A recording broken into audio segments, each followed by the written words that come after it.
The International Criminal Tribunal for the former Yugoslavia is now in session. Now join the Tribunal Penal International for ex-Yugoslavia at 2:08. Please be seated.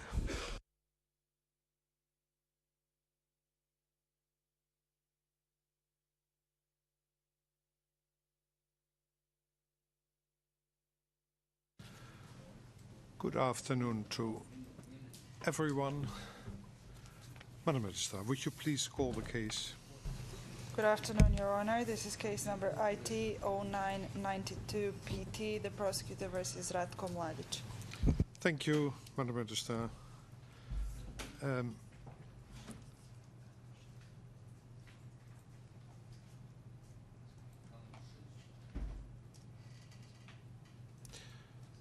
Again, good afternoon to everyone. Mr. Mladic, Defense Counsel, Prosecution. May I have the appearances? Prosecution first, please. Good afternoon, Your Honor. For the prosecution this afternoon, I am Dermot Groom. I am accompanied by Peter McCluskey, Woolen Boss, and Ms. Janet Stewart. Thank you, Mr. Groom. For the defense. Good afternoon, Your Honor. Branko Lukic for the defense as the lead counsel. Yes, thank you. And I see Mr.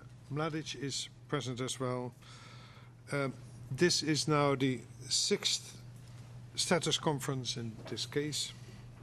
And as with the previous status conferences, any guidance and any decisions that will be announced have been deliberated and adopted by the Chamber as a whole. The purpose of this and other status conferences is to monitor the progress made with regard to pre-trial work and preparation for trial. As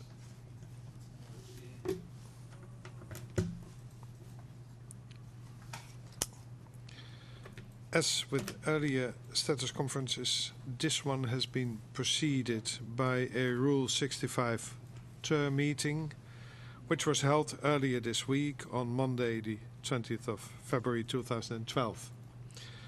We then discussed certain pre-trial matters in more detail than this status conference allows.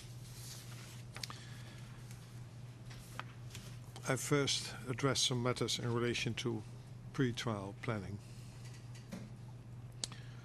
With its witness and exhibit lists filings, the prosecution also filed a notice of its Rule 65 ter E filings containing a public summary of the information contained in the witness and exhibit list.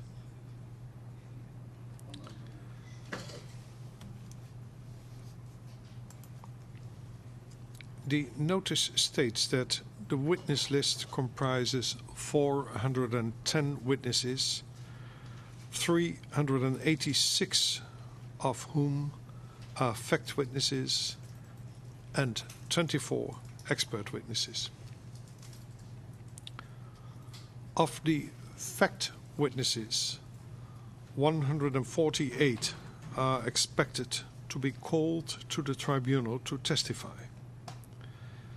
7 are listed as viva voce witnesses, meaning that their evidence will be led live in the courtroom. 141 witnesses are expected to testify pursuant to Rule 92 ter, meaning that they'll be available for cross-examination by the defense. The prosecution estimates that it will need 200 hours of hearing time for all of its testifying witnesses.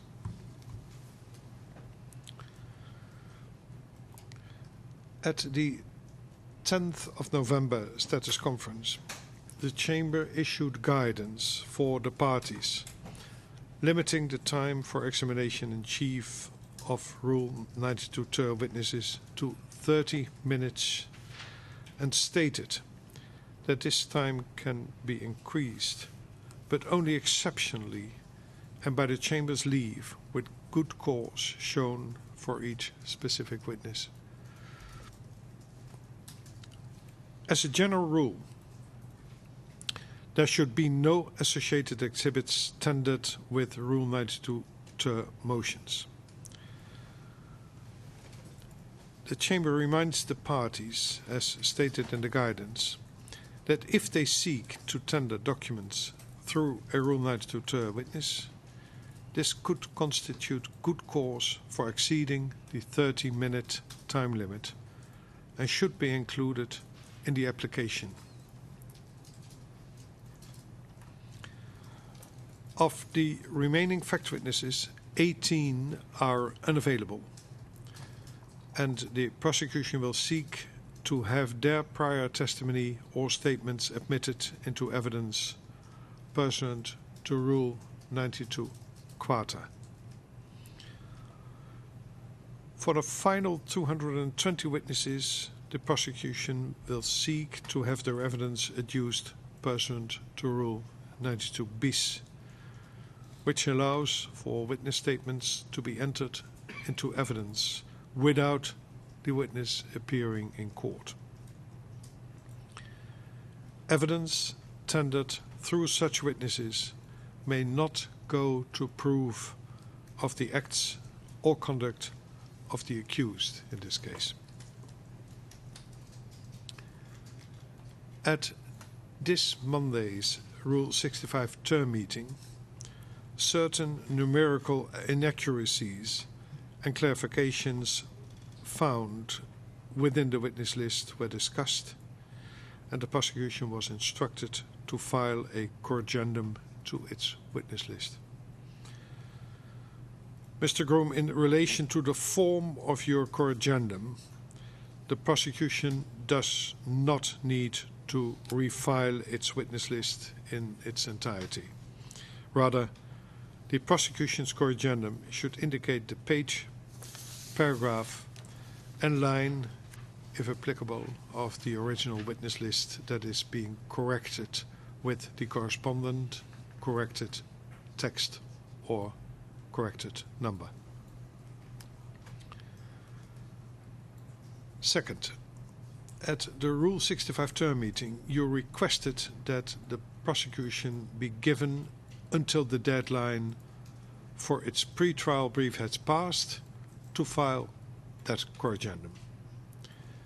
The prosecution's pre-trial brief is due tomorrow, on the 24th of February, and therefore the Chamber sets the deadline for the filing of the corrigendum to the witness list to March the 2nd of 2012 at the latest.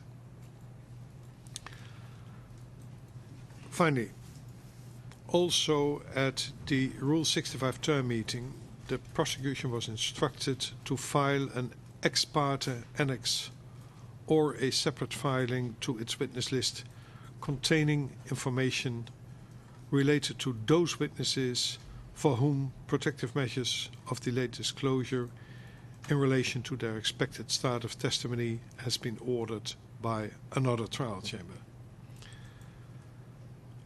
After some discussion, I informed you that I would discuss the matter with my colleagues and that you would be informed if the Chamber would still like to receive this filing. Mr. Groom, to clarify this matter, I remind you that in relation to witnesses for whom delayed disclosure has been ordered by another chamber under Rules 69C and 75, this delayed disclosure does not apply in terms of the chamber receiving this information, but rather to the witnesses' information being disclosed to the defense and to the public.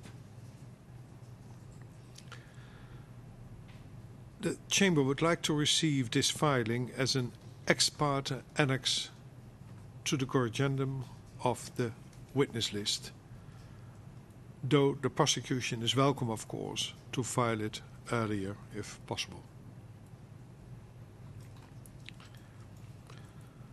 Further, in relation to Rule 70 witnesses for whom you have not yet received clearance from the provider, while a Rule 70 provider is entitled to refrain from giving clearance to disclosure to the defense or the chamber still needs to decide on the prosecution's witness list under Rule 73 bis C of the rules. If there's no clearance, at least to the chamber, by the time of that decision, the chamber will not accept the inclusion of witnesses whose identities and expected testimonies are entirely unclear. Do the parties have any questions or any comments in relation to what I've just raised? No, Your Honor. Mr. Lukic, I see you have also no questions or comments. Then I'll move on. Also on the 10th of February, the prosecution filed its notice of compliance with Rule 66A small ii. And in that filing, the prosecution stated its intention to recertify its compliance with respect to Rule 66A small ii disclosure, and to do that on the 10th of March 2012. The 10th of March, yes. Mr. Groom, the Chamber doesn't want to force you to work on a Saturday. The 10th of March is a Saturday. The filing is due on the 12th of March. That is the Monday to follow the 10th. Thank you, Your Honor. Since the 10th of February, discussions between the parties have been ongoing to resolve certain concerns of the defense. This was discussed at the Rule 65 term meeting, and the parties met in the hope of resolving these concerns earlier this week. At the Rule 65 term meeting, the Chamber instructed the prosecution to include any resolution of the concerns raised by the defense in its 12th of March 2012 recertification notice. That instruction is hereby put on the record. On the 8th of February 2012, the prosecution filed an urgent motion requesting an extension of time for the filing of its pretrial brief to the 24th of February 2012.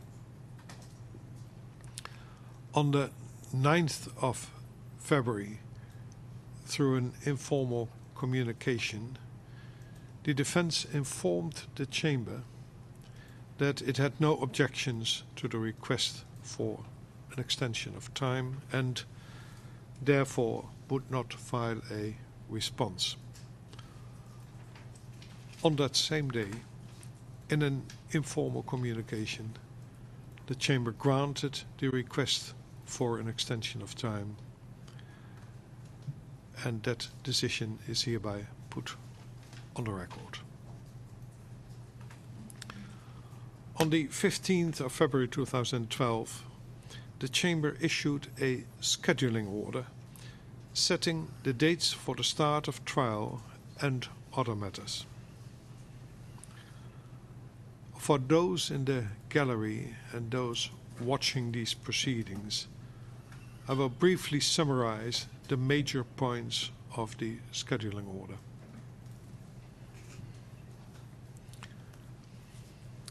After careful consideration, the Chamber ordered that the pre-trial conference in this case shall be held on the 17th of April 2012. The trial shall commence on the 14th of May 2012 with the opening statement of the prosecution and continue with the opening statement of the defense and the accused if they so choose. The Chamber will then start on the 29th of May, hearing the presentation of prosecution evidence.